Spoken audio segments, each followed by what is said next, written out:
Hello BSc second year students, स्वागत है आप सभी का आज की क्लास में।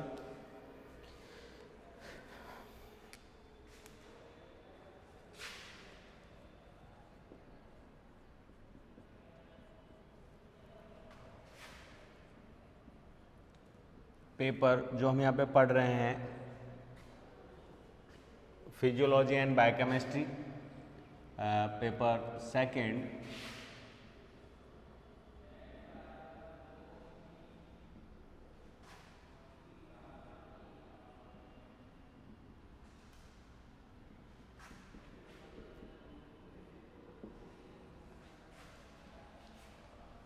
इसमें स्टार्ट करते हैं हम यूनिट 4 एंड यूनिट 4 में हमारे पास यहाँ पे बेसिक कंपोनेंट्स हैं, जैसे कि हमने बायोकेमिस्ट्री कंप्लीट कर ली, फिजियोलॉजी कंप्लीट कर ली। अब इसमें बेसिक कंपोनेंट्स क्या रहे प्लांट लाइफ के, जैसे कि प्लांट में मूवमेंट्स, ठीक है, दूसरा डोरमेंसी, सीड जर्मिनेशन, ठीक है, देन सीनेसेंस, एब्सिशन और उससे रिलेटेड कुछ फाइटोक्रोम जैसे कि फाइटो हार्मोन्स, ये हमारा यहाँ का टॉपिक्स है। तो आज जो हम स्टार्ट कर रहे हैं दैट इज सीड डोरमेंसी।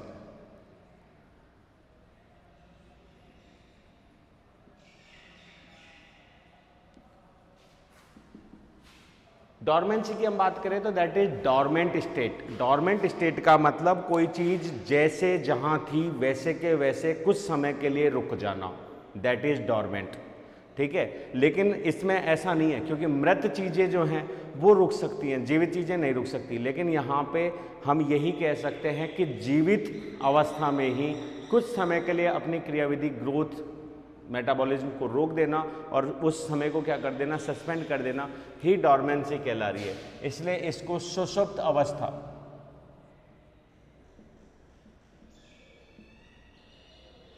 ठीक है, या अगर अपन बात करें तो also known as resting phase या रेस्टिंग पीरियड। रेस्टिंग पीरियड में एक चक्कर है, नॉर्मल हम इसे विश्राम अवस्था कह सकते हैं, कोई समस्या नहीं है। लेकिन विश्राम अवस्था के अंदर भी कुछ ना कुछ चीज़ें चलती रहती हैं, जैसे कि बेसिक मेटाबॉलिक रिएक्शंस जो हैं, एनर्जी फॉर्मेशन जो है, नर्वस सिस्टम जो है वो चलता रहता है। प्लांट्स की भी अगर अपन बात करें तो रेस्टिंग फेज प्लांट्स के अंदर नहीं है, लेकिन अगर है भी तो उस दौरान अन्य मेटाबोलाइट्स का बनना, कैटाबॉलिक या एनाबॉलिक रिएक्शंस का होना, ठीक है, ये सारी की सारी घटनाएं होती हैं। लेकिन अगर हम इन सारी चीज़ों को रोक दें, इसलिए यहाँ पे इस रेस्टिंग पीरियड जो है उसकी जगह हम यूज में कौन से ले रहे हैं, सुप्त अवस्था, जिसमें पादप कोशिका या टिश्यू कोई कार्य नहीं करती है जीवित रहते हुए।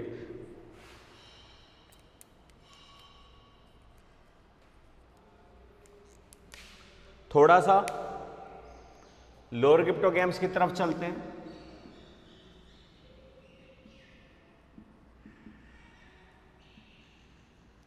लोअर गिप्टोगैम्स में अगर स्टार्ट करें, एल्गी, ब्रायोफाइट्स और इंक्लूड कर लेते हैं टेरिडोफाइट्स भी, ठीक है। तो एल्गीज, ब्रायोफाइट, टेरिडोफाइट्स की अगर अपन बात करें तो इनमें नॉर्मली जो डिवीजन हो रहा है वो है वेजिटेटिव एंड एसेक्सुअल रिप्रो, क्लियर है। लेकिन अगर अपन सेक्सुअल की बात करते हैं,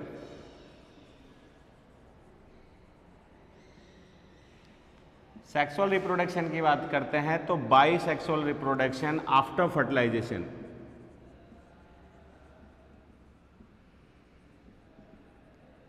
ठीक है, आफ्टर फर्टिलाइजेशन अनफेवरेबल कंडीशंस। क्योंकि अगर अपन एल्गी की बात करें तो बहुत कम है जिनमें अनफेवरेबल कंडीशंस आएंगी, क्योंकि ज़्यादातर एल्गीज हैं ही जलीय, तो इनमें अनफेवरेबल कंडीशंस धीरे धीरे ही होती हैं। लेकिन अगर अपन ब्रायोफाइट्स की बात करें तो दीज आर एम्फीबियंस, इनमें अनफेवरेबल कंडीशंस आती हैं। ये हो गए एक तरीके से रूट प्लांट्स, तो इनमें भी अनफेवरेबल कंडीशंस आएंगी ही। क्यों? क्योंकि मौसम में परिवर्तन होता ही होता है। तो ऐसी कंडीशन के अंदर सेक्सुअल रिप्रोडक्शन से जो बन रहा है जाइगोट, ठीक है, आफ्टर फर्टिलाइजेशन क्या बनाते हैं, oospore,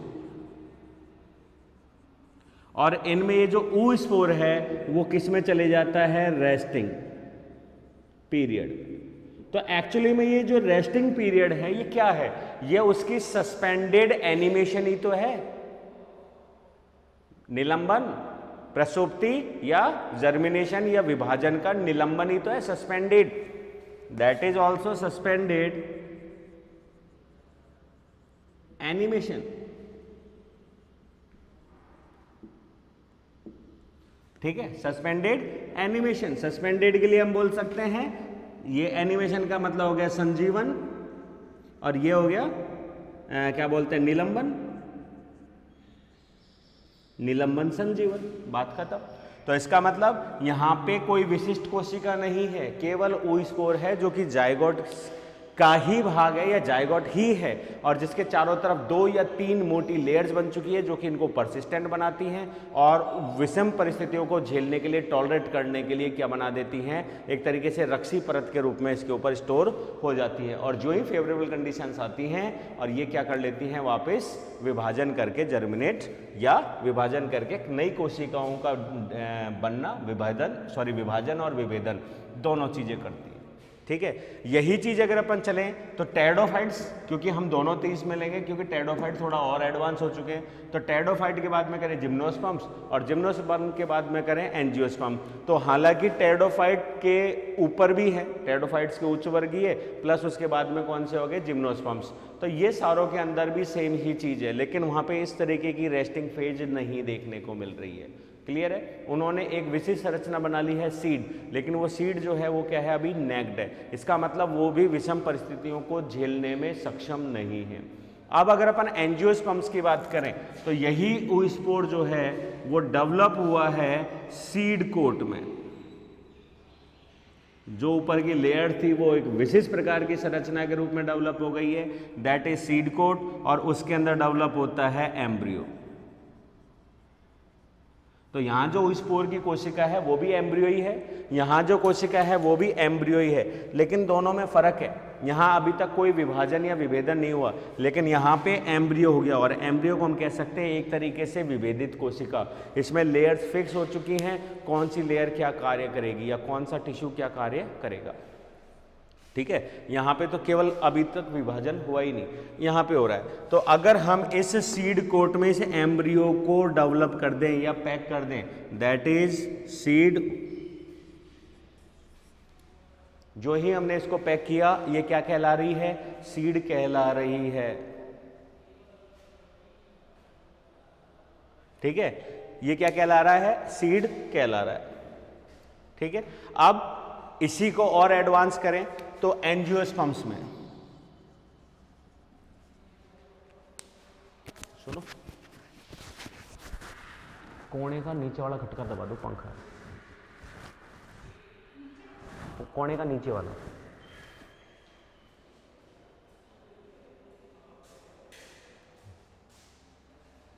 ठीक है, एंजियोस्पर्म। एंजियोस्पर्म्स में बात करें तो जिम्नोस्पर्म से कुछ चेंजेज हुआ, क्योंकि इनमें बना फ्लोर, तो इनसे बनी ओवेरी, अंडाशय। ठीक है, और इनसे बना क्या, भ्रूण कोश, एम्ब्रियो सैक।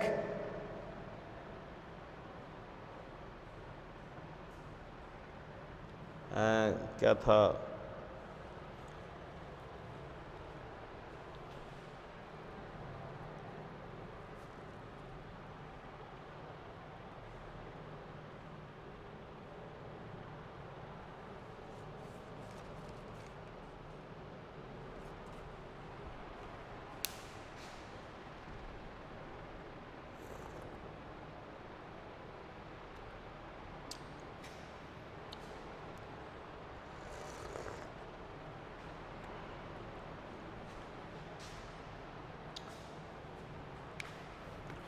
ओवरी से क्या बना, फ्रूट या फल।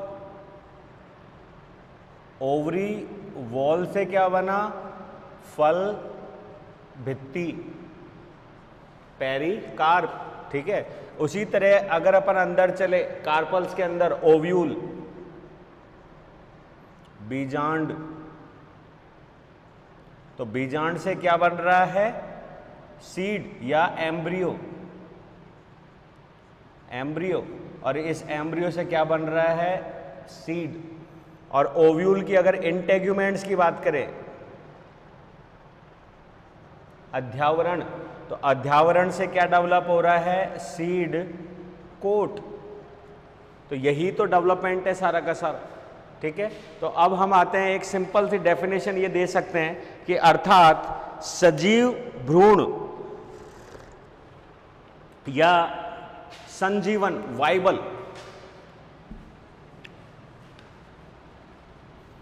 भ्रूण में अनुकूल परिस्थितियां होने पर भी, इस चीज का ध्यान रखना, सजीव या वाइबल सीड, या अगर अपन बात करें तो भ्रूण कह देते हैं, भ्रूण में क्या बोलते हैं, परिस्थिति अनुकूल होने के बाद भी एंडोजीनस, फिजियोलॉजिकल या एनवायरमेंटल कंडीशन के कारण अगर अभी भी कोशिका विभाजन, जिसको हम बोलते हैं जर्मिनेशन, अंकुरण, अगर अंकुरण नहीं हो पा रहा है, दैट स्टेज या process is known as dormancy.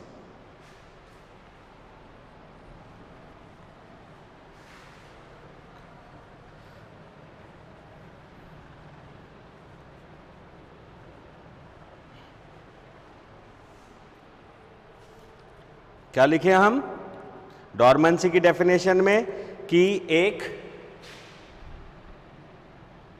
Viable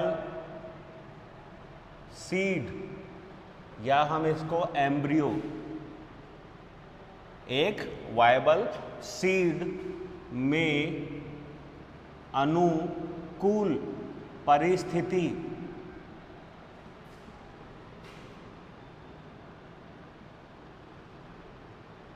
होने पर भी उसकी अंतर्जात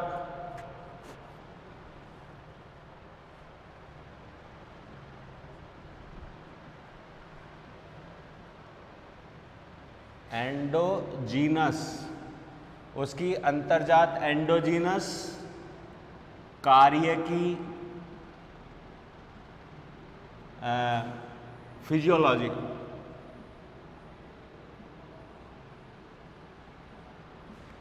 अथवा जियोग्राफिकल एनवायरमेंटल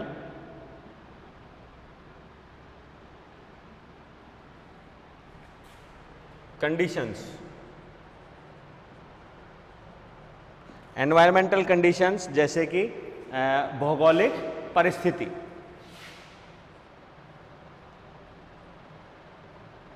वातावरणीय,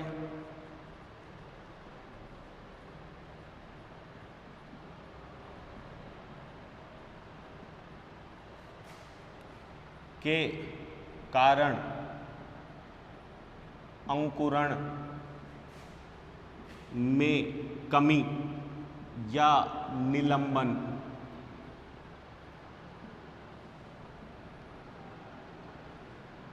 सस्पेंशन, सीड बर्ड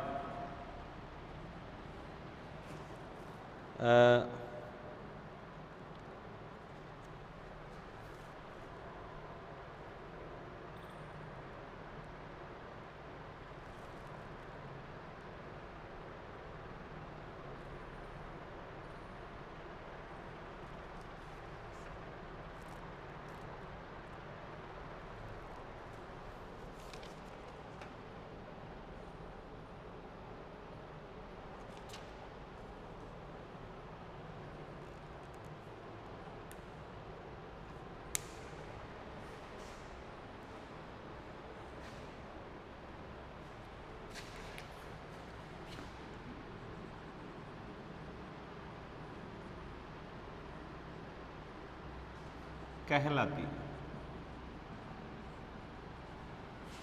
ठीक है, एक चीज और हम इसमें दे सकते हैं कि ये अस्थाई है, ठीक है, या टेम्परेरी नाम दे सकते हैं इसको, परमानेंट नहीं होती है।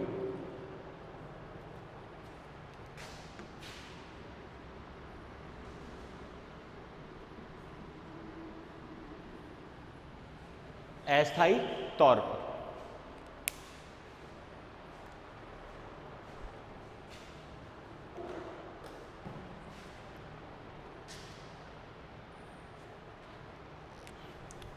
इसी के बेस पे हम दो नाम दे देते हैं प्राइमरी।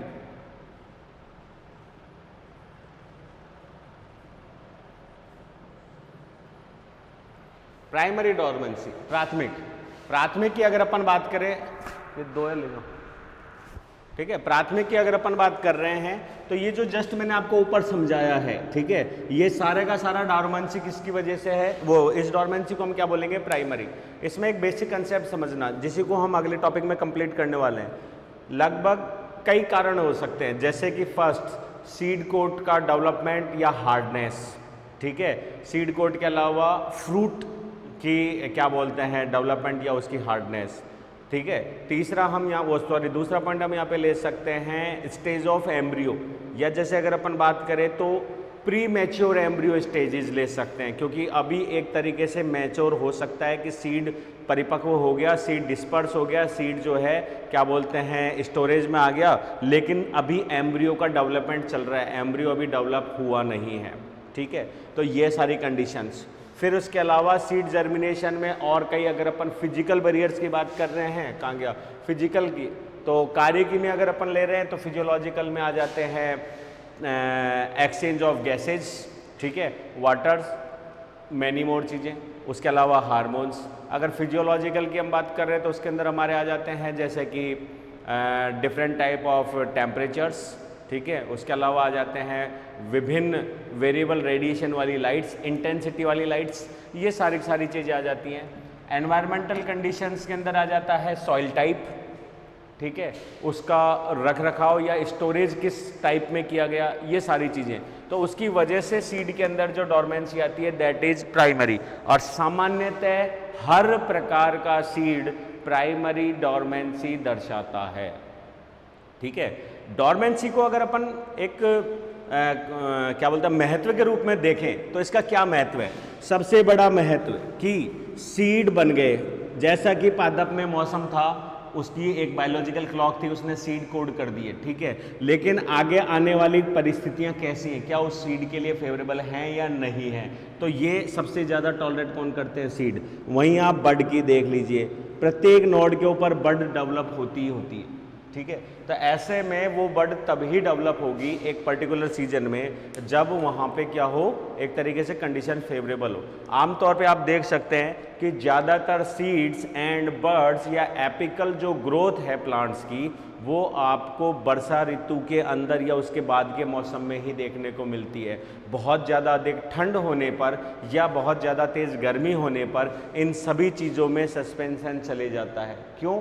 क्योंकि अगर सीड जर्मिनेट होगा तो वो अभी बहुत सॉफ्ट है एनवायरमेंटल कंडीशंस के लिए, बर्ड भी बहुत सॉफ्ट है एनवायरमेंटल कंडीशन के लिए। इतने हाई टेम्परेचर, इतनी इंटेंसिटी वाली लाइट या कम कार्बनिक मतलब एक तरीके से पोषक पदार्थ वाले माहौल को ये टॉलरेट नहीं कर सकते और मृत हो जाते हैं। उनसे बचने के लिए सबसे बड़ा सिग्निफिकेंस सीड और बड डोरमेंसी है, जो कि एक्चुअली में उस विपरीत परिस्थिति को निकालने के लिए ही होता है। सेकेंड जैसे एग्जाम्पल यहां ले लेते हैं हम सेकेंडरी।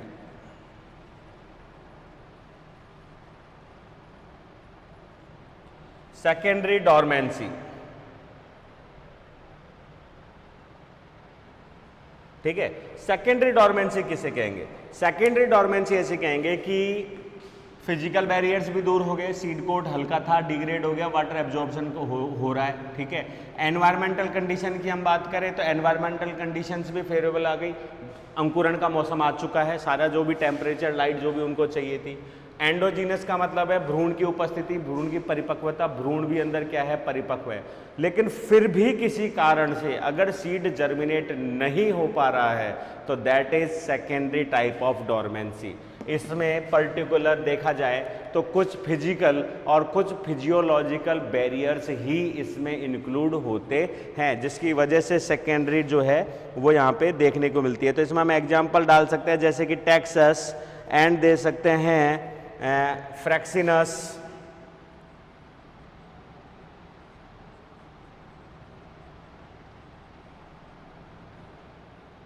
आदि। ठीक है। तो ये टेक्सस को हम आगे वैसे भी पढ़ेंगे, टेक्सस के सीड या फ्रैक्सिनस के सीड, इनमें सीड कोट बहुत ही ज़्यादा क्या है, कठोर है, जो कि वाटर के लिए या गैसेज के लिए पूरी तरीके से इम्परमिएबल है। तो ये हम फिजिकल बैरियर्स में या सीड जर्मिनेशन में आगे इसको देख लेंगे। तो पहले प्राइमरी जो डोरमेंसी हम पढ़ रहे हैं इसके कॉजेज देख लेते हैं, कारण। पहला हमारा पॉइंट क्या आ जाता है, कॉजेज, कारण।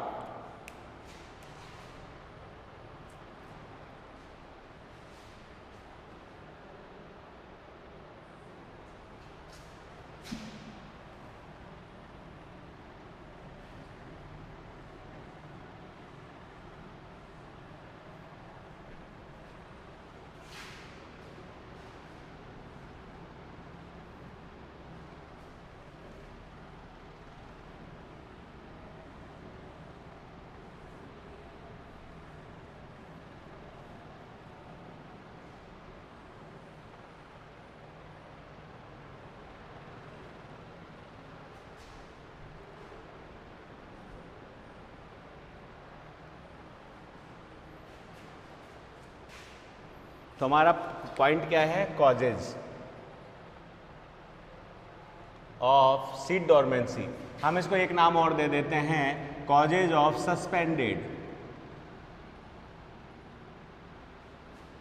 Suspended animation.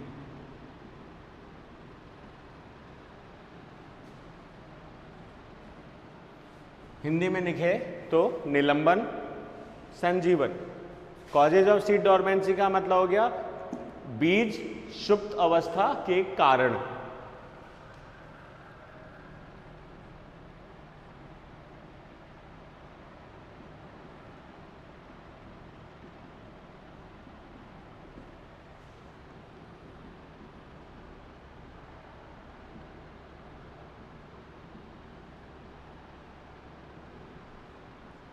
ठीक है। तो कॉजेज ऑफ सीड एनिमेशन में अनेक फिजिकल, फिजियोलॉजिकल, एनवायरमेंटल, यहाँ तक कि एंडोजीनस कारण जो है वो हो सकते हैं।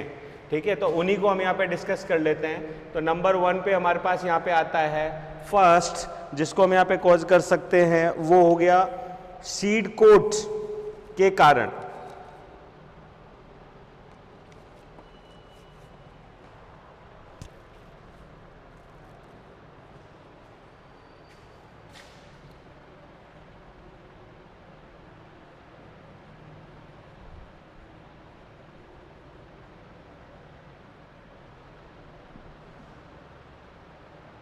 फल भित्ति या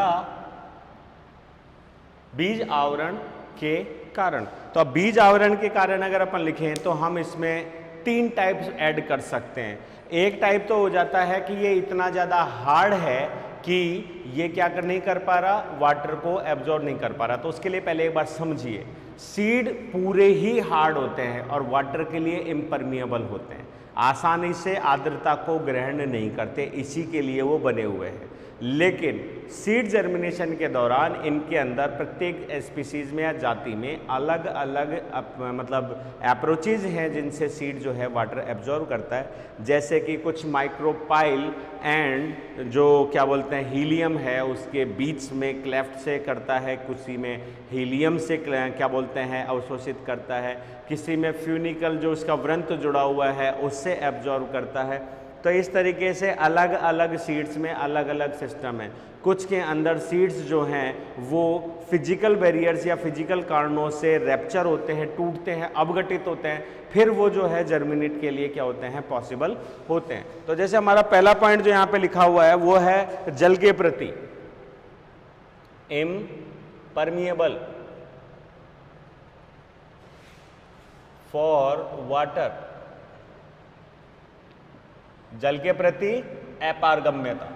तो यहाँ पे जल के प्रति अपारगम्यता में क्या कारण हो रहा है? नॉर्मली हर सीड जो है बहुत कठोर है। जैसे कि हम चने की बात करें तो चने का दाना हम देखते हैं घर में चना है, गेहूं है या मक्का है, बहुत कठोर है। लेकिन जब हम उसे कुछ समय के लिए पानी में भिगोते हैं, लगभग 8 से 10 घंटों में, तो अंकुरण बाद में शुरू होता है, तो वो फूलकर मोटे हो जाते हैं। तो इसका मतलब वो हार्ड चीज़ थी लेकिन वाटर के लिए परमिएबल थी। तो ऐसे में कुछ सीड्स में क्या हो जाता है कि जो हीलियम है या जो क्लेफ्ट है जिसकी वजह से जल अवशोषित हो रहा है, में किसका, वैक्स, कुछ स्पीसीज में कभी कभी लिग्निन, सुबेरिन, ठीक है, सुबेरिन आदि का क्या हो जाता है, डिपोजिशन।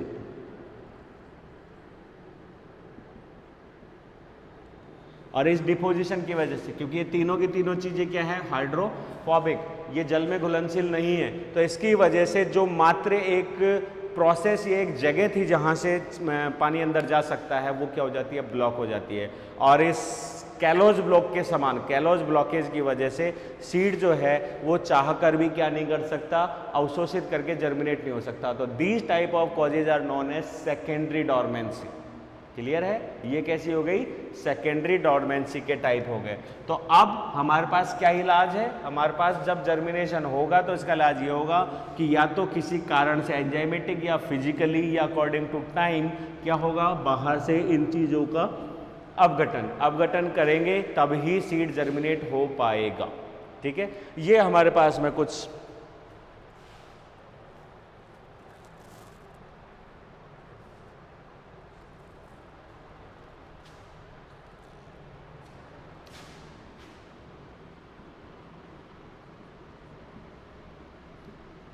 जैसे एक एग्जाम्पल सीड की अगर हम बात करें तो पवित्र कमल, चाइना, ठीक है, और ये पवित्र कमल का एक बीज जो है वो लगभग 2.5 मीटर नीचे जमीन में दबा हुआ मिला, और जब उस सीड को टेस्ट किया गया तो उसमें germination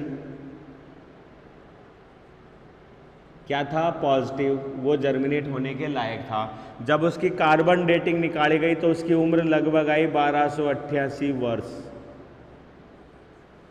that is secondary suspended animation, मतलब इसने उस जीव को या उस बीज के भ्रूण को 1200 मतलब 1000 वर्ष के बाद भी जीवनक्षम बनाए रखा। और किस पीरियड में रखा, केवल और केवल सस्पेंडेड पीरियड में रखा, ताकि अनुकूल परिस्थिति आने पर वो जर्मिनेट हो सके। और ये सेकेंडरी एनिमेशन किसकी वजह से हुआ, वाटर के लिए इम्परमिएबल होने के कारण। और आज भी जो पवित्र कमल है, स्कैर्ड लोटस की अगर हम बात कर रहे हैं, तो ये लोटस जो है इसके बीज आसानी से जर्मिनेट नहीं होते। क्यों, क्योंकि इनका सीड कोट बहुत हार्ड है और उनकी हीलियम और क्लेफ्ट में जो है किसका, सुबेरिन का डिपोजिशन पाया जाता है, जिसकी वजह से इनके अंदर वाटर पहुंचने का या एब्जॉर्ब की कोई कैपेसिटी होती ही नहीं है। ठीक है, तो ऐसे में इनको बहुत ज़्यादा फिजिकल बैरियर्स से ब्रेक करके या अपघटन करके कई सालों में जब धीरे धीरे वो डिग्रेड होता है तब जाके ये जर्मिनेट करने के पॉसिबल होते हैं। वहीं एक एग्जांपल अपन ल्यूपिन्स की दे देते हैं। ल्यूपिन्स की हम बात करें तो आर्कटिक रीजन में, आर्कटिक रीजन,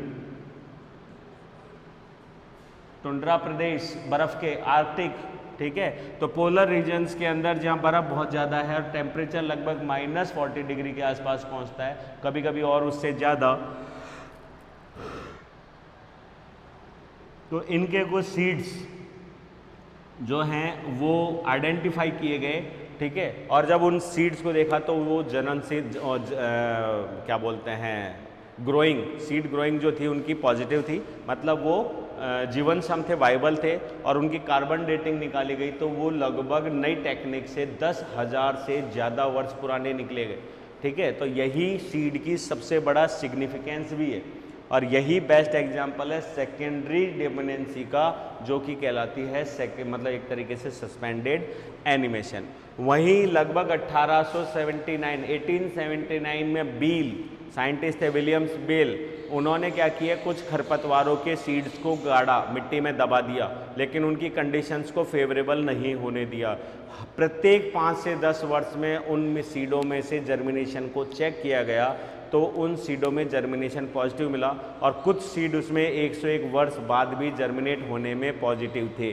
तो इसका मतलब सीड्स के एनिमेशन, सस्पेंडेड एनिमेशन में सेकेंडरी डोरमेंसी का काफ़ी रोल है, जो किसी न किसी एक कारण से नहीं, बहुत कारण मिलके जो है वो सस्पेंशन एनिमेशन जो है उसमें ऑन करते हैं। तो ये हमारा इम्परमेबल फॉर वाटर, जिसमें इतना एग्जाम्पल काफ़ी होगा। दूसरा इसी के लिए एक पॉइंट ले लेते हैं, that is impermeable for gases या एक्सचेंज, जिसमें हम O2 की बात करते हैं लेकिन हम O2 के साथ CO2 को भी ऐड कर लेते हैं, क्योंकि जो चीज़ अंदर जाएगी O2 और अंदर अगर रेस्पिरेशन रेट है तो फिर CO2 तो बनेगी ही बनेगी, सीधी सी बात है। तो कुछ सीड्स में CO2 की हाई कंसंट्रेशन जो है वो जर्मिनेशन को रोकती है, ठीक है। और कुछ सीड्स में अगर अपन कहें तो CO2 की हाई कंसंट्रेशन ही सीड्स को जर्मिनेट होने को प्रेरित करती है। तो यहाँ पे अगर हम O2 की बात कर रहे हैं तो O2 के लिए हम दो ही एक कंसिडरेशन जो हमारा टॉपिक है उसको हम डिस्कस कर सकते हैं कि हमको भी पता है कि रेस्पिरेशन में या ऑक्सीडेशन में O2 की आवश्यकता होती है, लेकिन हम दूसरी तरफ ये कह रहे हैं कि सीड में वाटर बिल्कुल कम है, 5% 7%। तो मेटाबॉलिक रिएक्शंस जो है वो पूरी तरीके से क्या है, रुकी हुई है, तो ऑक्सीडेशन हो ही नहीं रहा। लेकिन फिर भी कुछ एंजाइम्स के लिए या कुछ क्या बोलते हैं मेटाबोलाइट्स के लिए ऑक्सीजन की आवश्यकता होती है, और सीड कोड जो है वो वाटर के लिए इम्परमेबल हो, ठीक है, लेकिन गैसेज के लिए इम्परमेबल नहीं होता, और इनमें गैसेज का एक्सचेंज होता रहता है, और यही सीड्स को जो है एक तरीके से सर्वाइव बनाए रखते हैं, ठीक है। लेकिन कुछ ऐसे भी सीड कोड्स होते हैं जिनमें ये गैसेज के लिए भी क्या हो जाते हैं, इम्परमेबल हो जाते हैं। तो ऐसों में सीड जर्मिनेशन एक तरीके से सेकेंडरी डोरमेंसी का कारण बन जाता है, और वहाँ पे O2 की सांद्रता, क्योंकि मैं O2 की सांद्रता अगर आपको बताऊं तो O2 की सांद्रता में काफ़ी कुछ काम हो रहा है। पहले बात तो रेस्पिरेशन वाली चीज़ हम कह सकते हैं, दूसरा एनर्जी फॉर्म की हम बात कर सकते हैं, तीसरा हम यहाँ पे एक शब्द और यूज में ले सकते हैं, जिब्रेलिन। जो बेस्ट GA एंजाइम वो हार्मोन की हम बात कर रहे हैं, ये जिब्रेलिन एंजाइम जो है वो O2 की हाई कंसंट्रेशन में जिब्रेलिन का सांद्रता बढ़ती है, इफेक्टिव है, ठीक है। दूसरा O2 की सांद्रता बढ़ने पर, ऑक्सीडेशन की सांद्रता बढ़ने पर जो एक तरीके से निलंबनकारी जो सब्सटेंस होते हैं, इनहिबिटर्स, उनकी भी सांद्रता घटती है या उनके अपचयन या उसके अपघटन में वो प्रयुक्त होती है। तो ये O2 जो है वो बीज को वाइबल बनाने में भी प्लस बाद में एक तरीके से जर्मिनेट होने में भी O2 की भूमिका होती है। तो यहाँ पे इसीलिए दोनों चीज़ें डाल दी, O2 और CO2 की। वो बीज जिनको जर्मिनेट होने के लिए O2 की ज़रूरत है, वहाँ पे CO2 की कंसंट्रेशन बढ़ना एक तरीके से उसको सस्पेंडेड में डालना है। इसको हम सिंपल बात में कहें तो हमको चाहिए कि वो दंगा नहीं करे, तो मतलब किसी चीज़ को सुला देना या बेहोशी में ले जाना, ताकि वो बिल्कुल अनकॉन्शियस रहे और कोई दंगा नहीं करे, बिल्कुल। तो उसी चीज़ को हम बढ़ाने की कोशिश कर रहे हैं यहाँ पे। तीसरा पॉइंट यहाँ पे हम एग्जाम्पल के रूप में ऐड कर सकते हैं अन्य कारण, और अन्य कारणों में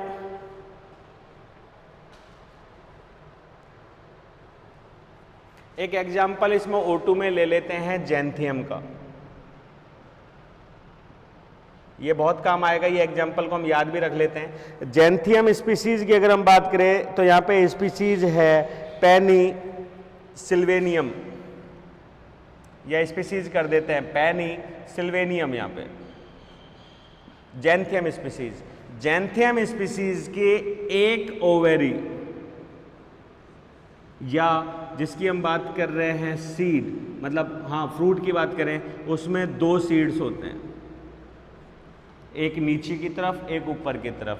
नीचे की तरफ जो सीड है जो कि चलाजल एंड की ओर है, वो एक्चुअली में क्या है, वहाँ पे O2 की प्रेजेंस है,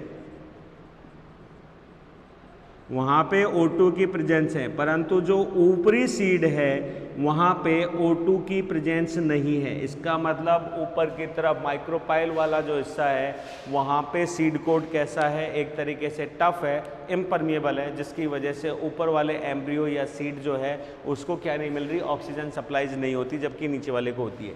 फेवरेबल कंडीशंस आने पर नीचे वाला जो सीड या एम्ब्रियो है वो तो डेवलप होना शुरू हो जाता है, लेकिन ऊपर वाला डेवलप नहीं होता, और वहीं से सीड कोट का रैप्चर होना होता है, जिसकी वजह से रेडिक्यूल एंड प्यूम्यूल जो है वो डेवलप होने चाहिए। तो ये सीड को एक तरीके से जर्मिनेशन से रोक देता है, that is also causes secondary animation. तो ये पाया गया है कि O2 की उपस्थिति जो है वो सीड जर्मिनेशन के लिए नेसेसरी है। तो ऐसे में O2 की कम सांद्रता या CO2 की अधिक सांद्रता सीड को सस्पेंडेड रखने में सुविधाजनक होती है।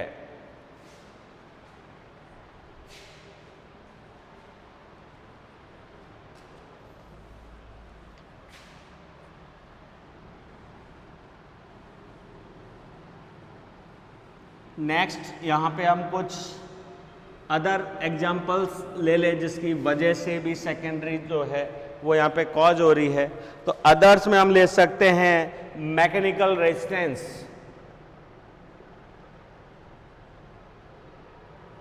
मैकेनिकल रेजिस्टेंस,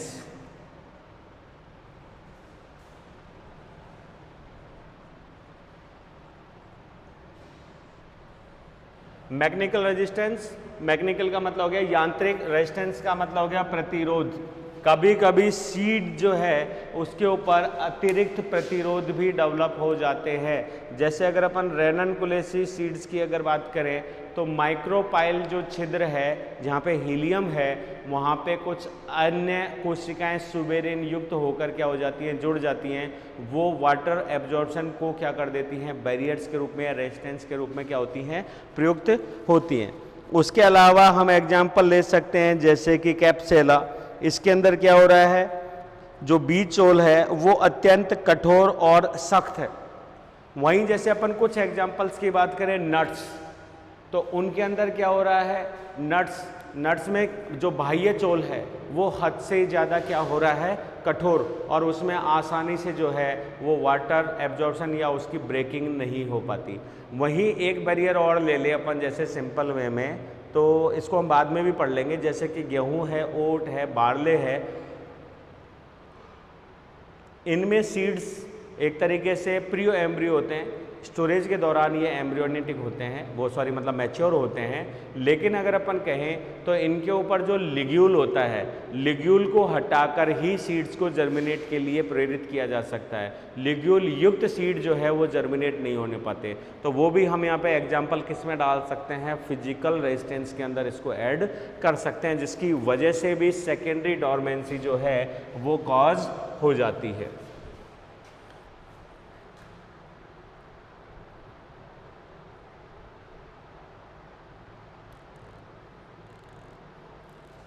एक एग्जाम्पल और यहाँ ले ले अपन, जैसे एक्स्ट्रा है ये, तो जैसे कि जो सीड कोट है, हालांकि सब जगह कठोर है, लेकिन अगर आप मैंगो में देखेंगे तो आपको बिल्कुल पतला झिल्लीदार दिखेगा। वहीं अगर आप अनार में देखते हैं तो एम्ब्रियो के ऊपर, सीड के ऊपर जो हम पल्प खाते हैं sweet, that is seed coat. तो ऐसे में जैसे टमाटर हो गया, रेनन-कुलेसी के कुछ सदस्य हो गए, ये अनार हो गया, तो इनके अंदर क्या हो रहा है, इनके अंदर सीड या जो अंदर का इंटेगुमेंटियल लेयर है एम्ब्रियो की, उसके बाहर की ओर अलग ही म्यूसिलेजिनस सब्सटेंस होता है। और ये जो म्यूसिलेजिनस सब्सटेंस है ये सीड को सस्पेंडेड में सुविधा देता है, क्योंकि ये एक तरीके से इसमें बाह्य वातावरण के संपर्क में आने ही नहीं देता। उसके अलावा अंदर जो फ्लूइड या जो टिश्यूज़ होते हैं वो इनहिबिटर्स के रूप में कार्य करते हैं। कभी कभी इनमें इनहिबिटर सब्सटेंस भी इंक्लूड होते हैं, ठीक है, जिसकी वजह से मैकेनिकल रेजिस्टेंस जो है वो क्या होती है, कॉज होती है। तो हम यहाँ पे आराम से कई एग्जाम्पल दे सकते हैं नट्स का, कैप्सेला, इसका बता दिया, इसका सीड कोड जो बहुत हार्ड है। उसी तरीके से अगर अपन नट्स की बात करें तो इनका भी सीड कोड जो है बहुत ज़्यादा हार्ड होता है। जैसे नट्स, ग्राउंड नट फिर भी फूट जाता है हमारे हाथ से, लेकिन अगर अपन नट की बात करें जैसे कि अखरोट, जैसे कि हम बात करें कोकोनट, तो इनके जो सीड कोट है वो आसानी से रिमूवेबल नहीं होते, इन्हें हमें किसी मैकेनिकल चीज़ से ही रिमूव करना होता है, ठीक है। वहीं अगर अपन बात करें क्या था एग्जाम्पल, सोरगम, वीट, इनके ऊपर क्या होता है, लिग्यूल, तुस, और लिग्यूल के रिमूवल पे ही ये क्या कर सकते हैं, जर्मिनेट होने की एबिलिटी रखते हैं। एक एग्जाम्पल और यहाँ पे अगर अपन दें तो हम दे सकते हैं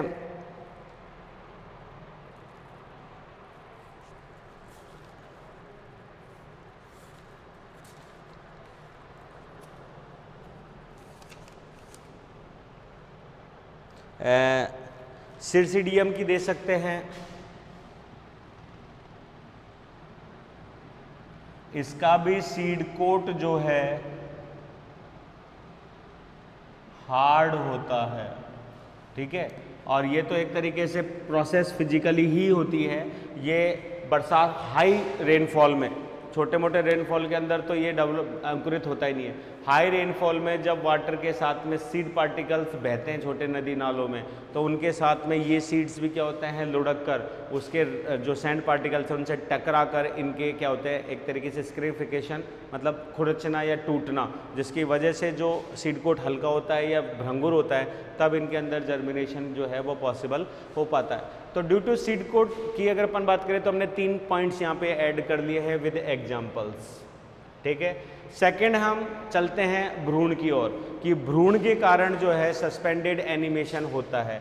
तो हम यहाँ पे टॉपिक डाल सकते हैं suspended animation due to embryo stage, अवस्था, विकास की अवस्था, विकसित हुआ है नहीं हुआ है, अंडर विकसित है, इन सारी चीज़ों के ऊपर भी जो है वो अंकुरण संभव होता है। जैसे एक चीज़ समझिए, खेत के अंदर कोई भी एक फसल उग रही है, जैसे कि मान लीजिए गेहूं, और जो ही हम उस गेहूं को या चने के दाने को तुरंत अगर बनने के बाद वापस कंडीशंस को फेवरेबल करके बोए तो वो अंकुरित नहीं होता। इसका मतलब कुछ ना कुछ उनमें बैरियर्स हैं जो उन्हें प्राइमरी डोरमेंसी के कारण जर्मिनेट नहीं होने दे रहे, और ये डोरमेंसी उनको इसीलिए मिली है ताकि वो पूर्ण रूप से डेसिकेट हों, अपने आप को डेवलप कर सके, अपने भ्रूण को डेवलप कर सके, और नेक्स्ट जनरेशन के लिए अनुकूल परिस्थिति में वापस जो है वो विभाजित होने की क्षमता रखे। तो इसी चीज़ को हम यहाँ पे डिस्कस कर रहे हैं। तो हमारा टॉपिक हो जाता है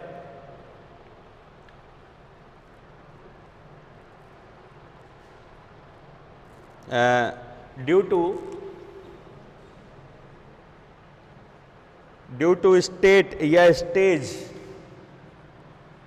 ऑफ एम्ब्रियो के कारण। इसको हम 2 कैटेगरीज में बांट लेते हैं समझने के लिए। पहली कैटेगरी तो हमारी सीधी सीधी कौन सी हो जाती है कि क्यों, पहली कैटेगरी हमारी हो गई किस लिए। तो पहले कैटेगरी में तो आ जाता है, जैसे कि एग्जांपल आप रेननकुलेसी एंड ऑर्किड ले लीजिए, best example is orchid. Orchid के अंदर सीड डिस्पर्स होने के बाद भी एम्ब्रियो डेवलप नहीं होता है, प्री मैच्योर एम्ब्रियो का ही सीड के साथ डिस्पर्सल हो जाता है, और बाद में उसका स्टोरेज के दौरान जो है क्या होता है, यहाँ पे डेवलपमेंट होता है, ठीक है। तो यहाँ पे एम्ब्रियो डेवलप ही नहीं हुआ तो फिर वो एक तरीके से जर्मिनेट कैसे हो सकता है। तो इसी को लिख लेते हैं। फर्स्ट इज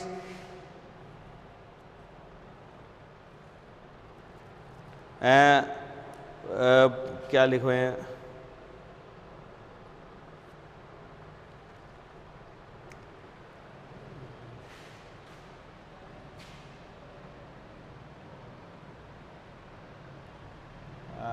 पहला पॉइंट दे देते हैं पुअरली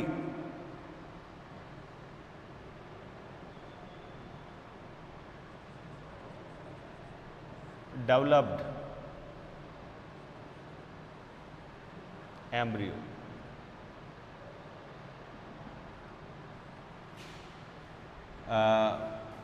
पुअरली का मतलब यहाँ पे गरीब से नहीं है, कम से है।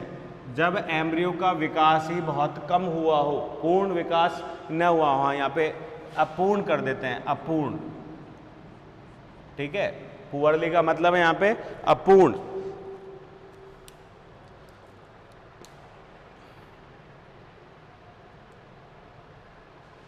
पुअर, PWR,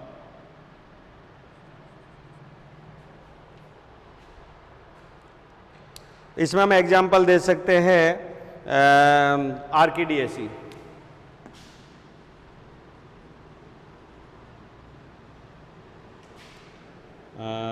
ओरेकोबैक्सी, रेननकुलेसी,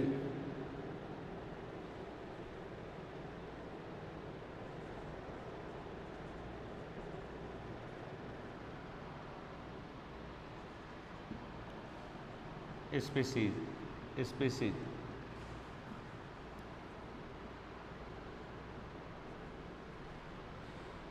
जिसमें बेस्ट एग्जांपल हम इसमें ऑर्किड ले लेते हैं, ठीक है। तो ऑर्किड कहते ही ये कंप्लीट हो जाती है लाइन, इससे ज़्यादा और हमको इसमें लिखने की ज़रूरत नहीं पड़ेगी। एक्चुअली में इनमें जो सीड्स हैं वो पूर्ण रूप से विकसित होते ही नहीं हैं और उन्हें विकसित होने के लिए विश्राम अवस्था की ज़रूरत होती है और इस पीरियड को बोलते हैं एक तरीके से रिपनिंग पीरियड,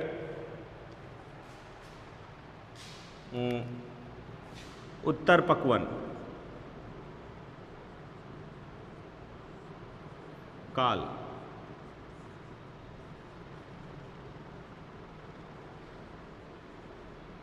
और ये ऑर्किड के समान और भी बहुत सारे सीड्स हैं जिनके अंदर हमें चाहिए, जैसे कि इसी का सेकंड पॉइंट हम ले लेते हैं, या उत्तर पक्वन को ही सेकेंडरी पॉइंट ले लेते हैं। सेकंड पॉइंट इज उत्तर पक्वन ripening period. After ripening period, जब तक रिपनिंग पीरियड पूरा नहीं हो जाएगा सीड जर्मिनेट नहीं होगा, ठीक है। इसमें एग्जांपल हम ले लेते हैं वीट,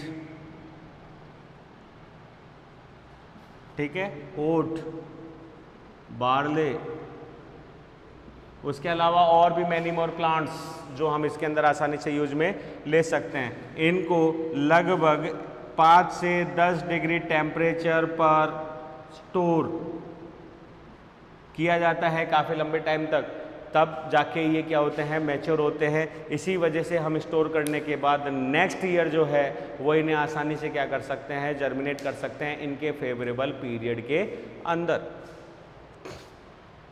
ठीक है। नेक्स्ट पॉइंट यहाँ पे हम ऐड कर सकते हैं, ये तो कंप्लीट हो ही गया। अन्य कारण की भी अगर अपन बात करें तो एम्ब्रियो, अन्य कारण का मतलब other factors.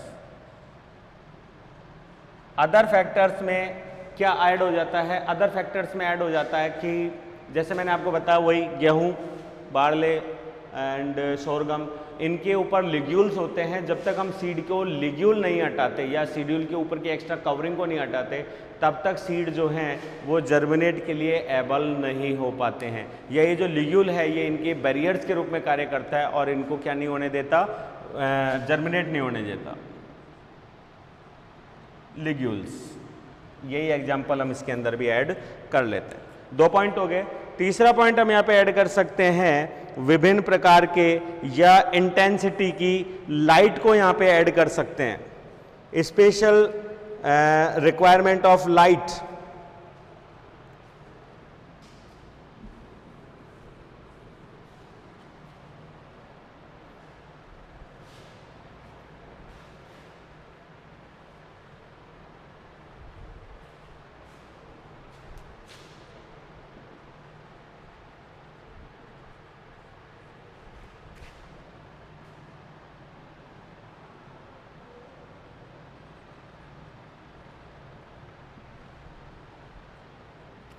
Light and temperature, ये दो बहुत ज़्यादा फिजियोलॉजिकल या एनवायरमेंटल कंडीशंस है। लाइट, अगर अपन लाइट की बात करें तो अपन को ये लगेगा कि सीड्स को लाइट की क्या ज़रूरत है, उसको तो वैसे भी हम मिट्टी के अंदर दबाते हैं, लेकिन ऐसा नहीं है।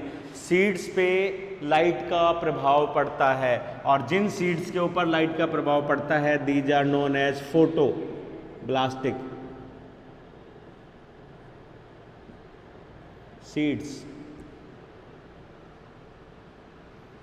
इस प्रकार के सीड्स क्या कहलाते हैं, फोटोब्लास्टिक कहलाते हैं। कुछ एग्जाम्पल्स के साथ अगर अपन कहें तो ऐसे सीड जिनके सीड जर्मिनेशन में लाइट की ज़रूरत होती है, कुछ घंटों से अधिक घंटों तक हमें एक फिक्स तरंग दे रहे कि लाइट को इनको देना होता है, तो उनको हम बोलते हैं पॉजिटिव फोटोब्लास्टिक।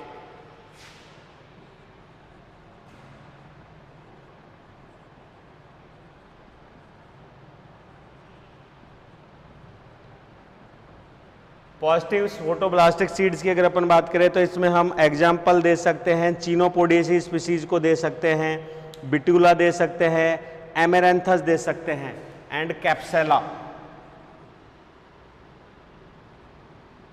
एमेरेंथस स्पीसीज, कैप्सेला, बिट्यूला और चीनोपोडिया जो जिसको हम बथुआ बोलते हैं, चीनोपोडियेसी, उसको तो हम आसानी से याद कर भी लेंगे। या चिनोपोडिएसी स्पीसीज। ये हमारे कुछ यहाँ पे लक्षण हो जाते। वहीं अगर अपन इनकी बात करें तो नेगेटिव,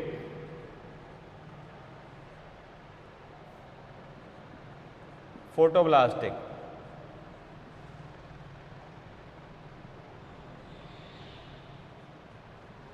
सीड्स।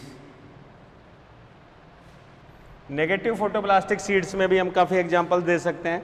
इसमें हम एग्जांपल दे देते हैं लाइक एक एग्जांपल और उसमें दे देते हैं पॉजिटिव में निकोटियाना टोबैकम, तंबाकू। आसानी से हमको क्या हो जाएगा, लर्न भी हो जाएगा। नेगेटिव में हम एग्जांपल दे सकते हैं नाइजेला और साइलिन।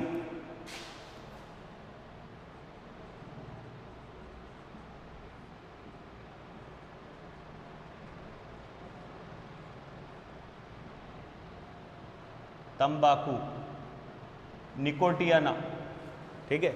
नाइजेला के लिए हम एक चीज और यहाँ पे ऐड कर सकते हैं, नाइजेला सेकेंडरी कॉज भी करती है डोरमेंसी को। कैसे? अगर नाइजेला को लाइट मिली, कुछ घंटे तक अगर लगातार लाइट दी गई तो इसके अंदर सेकेंडरी परमानेंट हो जाती है डोरमेंसी, ये सीड जर्मिनेट हो ही नहीं पाते। अर्थात नाइजेला को जर्मिनेट करने के लिए काफ़ी समय तक अंधकार में रखा जाता है, उसके बाद ही इसके सीड्स जो हैं वो क्या होते हैं, जर्मिनेट हो सकते हैं। तो ये भी हमारी सेकेंडरी डोरमेंसी का बेस्ट एग्जाम्पल है नाइजेला। क्लियर? तो दीज आर फोटो। अब इसमें एक इफेक्ट और डाल देते हैं। इफेक्ट ये आ जाता है कि अगर हम इन्हें, जो सिंपल हमारा रेड वेवलेंथ है, वेवलेंथ लगभग 650 से 670 वाली जो वेवलेंथ है, ठीक है, अगर हम ये देते हैं nm, इस वेवलेंथ को देने पर एक पॉजिटिव इफेक्ट पड़ता है सीड जर्मिनेशन में। लेकिन कौन से वाले फोटो, कौन से? पॉजिटिव फोटोब्लास्टिक में।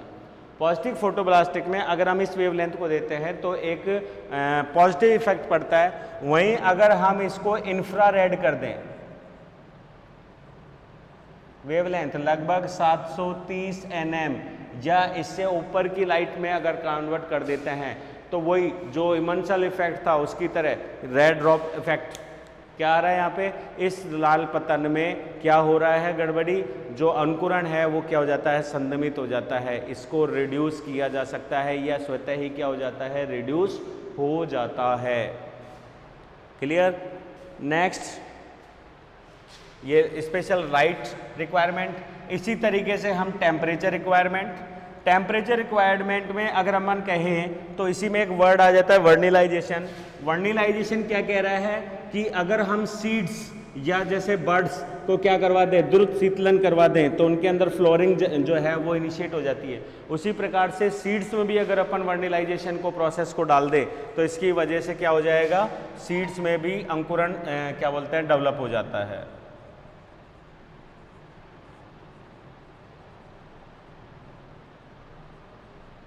Special requirements of light, oh sorry of temperature.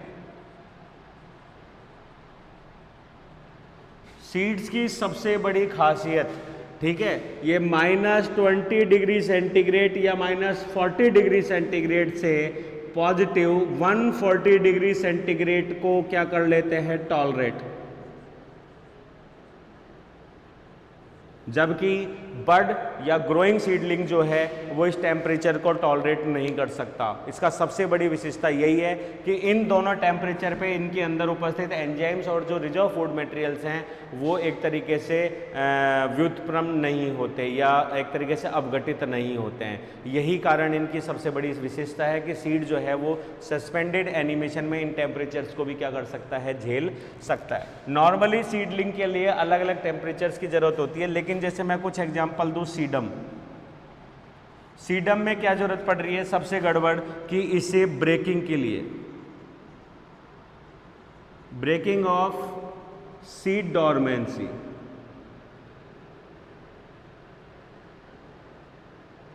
इसे हाई टेम्परेचर की जरूरत है, लगभग 42 डिग्री सेंटीग्रेड, ठीक है।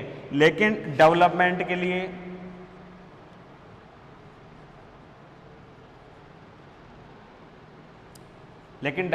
लिए क्या चाहिए, इसे शीत ऋतु चाहिए, इसे क्या चाहिए, शीत ऋतु, ठीक है। तो ऐसे में कुछ सीड्स होते हैं जिनको जर्मिनेशन के लिए हाई टेम्परेचर की ज़रूरत पड़ती है, और मैनी मोर सीड्स ऐसे होते हैं जिन्हें जर्मिनेशन के लिए लो टेम्परेचर की ज़रूरत होती है। तो वहीं अगर आपको ध्यान हो तो हमने अभी जो सस्पेंडेड एनिमेशन में क्या बोलते हैं ये सीड्स में क्या देखा था, प्रियो एम्ब्रियोनिक स्टेज जो थी, क्या वर्ड था, वर्ड ध्यान नहीं आ रहा,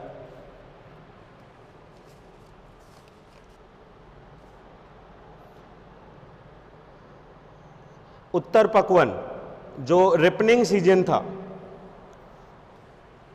उत्तर पक्वन के कारण क्या हो रहा है, सीड्स को स्टोर किया जा रहा है। तो ये देखा गया है कि सीड्स को कम टेम्परेचर पे अगर स्टोर किया जाता है तो जो लो टेम्परेचर है वो क्या करता है, इनके अंदर जिब्रेलिन हार्मोन को रोक रहा है, एब्सिसिक हार्मोन की सांद्रता बढ़ा रहा है, और एब्सिसिक हार्मोन का सबसे बड़ा रोल है सीड डोरमेंसी या सस्पेंडेड एनिमेशन में, ठीक है। तो यहाँ पे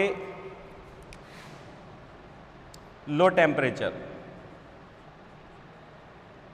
ठीक है, कुछ सीड्स लो टेम्परेचर पे ही क्या होते हैं, जर्मिनेट होते हैं। तो अगर हम इनको टेम्परेचर लगभग 5 से 10 डिग्री सेंटीग्रेड टेम्परेचर जो है उस पे सीड्स को रखें तो हम ज़्यादा लंबे समय तक सीड डोरमेंसी कॉज कर सकते हैं, ठीक है।